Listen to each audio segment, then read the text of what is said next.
Staging means changing the appearance of the scene so that it looks like the murder took place in a different manner and for a different reason. Example: the husband kills his wife in a fit of anger, then empties drawers and closets, knocks over furniture, and breaks a door lock or window to make it appear like a burglar committed the crime.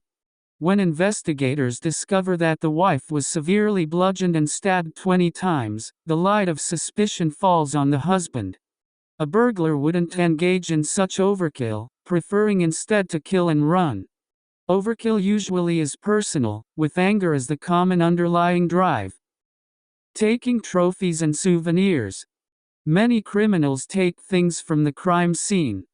Money, jewels and other valuables that can be sold commonly are taken, as is incriminating evidence, such as the murder weapon or a used condom.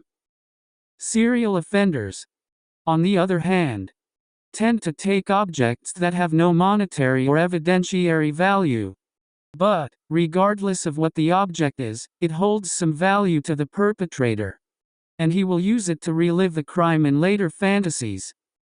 Some killers take jewelry, clothing, even driver's licenses. Some take body parts. Distinguishing MO from signature. Modus operandi, MO, or method of operation, describes the tools and strategies a criminal uses to commit the crime. Profiling the perpetrator. If you don't know what you're looking for, finding it is nearly impossible. Profiling, or looking at evidence and making a best guess as to the type of individual who would commit the crime in question, helps investigators get a firm grasp on whom it is they're trying to track down. The profiler, usually a specially trained FBI agent, looks at the crime scene, autopsy data, victim, and likely pre-crime and post-crime behaviors of the killer to make this assessment.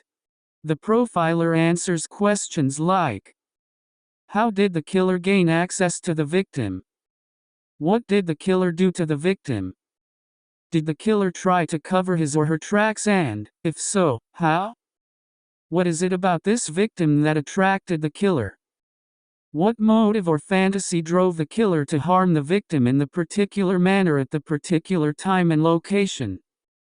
In serial murder cases, offenders often are termed unknown subjects. Analysis of the crime scene may offer clues to the type of subject police should search for.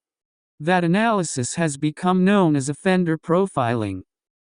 Even though profiling may not lead to the exact individual, it often helps police narrow the focus of their investigation. In addition to predicting where other evidence is likely to be located, profiling may suggest the subject's physical and psychological makeup, areas of residence and work, behaviors that may have been exhibited before the crime, likely comings and goings after the crime. Lastly, the crime scene may reveal aspects of an subject's modus operandi MO, or method of operation and signature.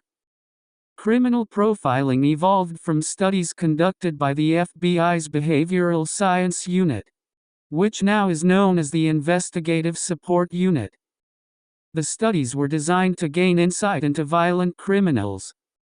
As investigators' collective understanding of violent offenders increased, a useful investigative tool was born: crime scene analysis for clues to the offender's personality and motives. And offender profiling continually gained popularity and now are considered critically important in tracking serial offenders.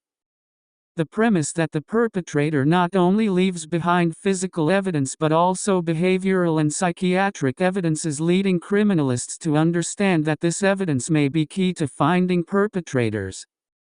One of the basic tenets of profiling is that behavior reflects personality.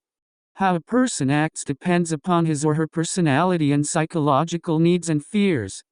Profiling seeks clues to the perpetrator's personality from the behaviors he or she exhibits at the crime scene. These clues can provide insight into the killer's motives, level of intelligence and sophistication, and reasons for selecting a particular victim.